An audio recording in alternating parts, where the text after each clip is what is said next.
ایک شرجیل میمن صاحب ہے پیپل پارٹی کے اور ایک پٹیل صاحب ہے جو زبان صبح یہ اٹھتے ہی خان کے پیچھے شروع ہو جاتے ہیں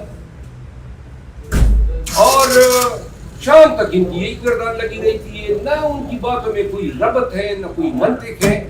آج پٹیل صاحب کیا کہہ رہا تھا کہ جی وہ 5 ممبران اسمبلی جو کہ آزاد تھے اور جنہوں نے ہمیں ووٹ دیا, اب ان کو شرم نہیں آتی ہے؟ یہ کوئی دلیل دینے کی بات ہے؟ آپ نے ممبران اسمبلی ہمارے اربوں پہ خریدے, اپنے ساتھ بٹھایا, اور اب یعنی ایوان میں آپ کہہ بھی رہے ہیں کہ وہ ضمیر کی آواز پہ گئے.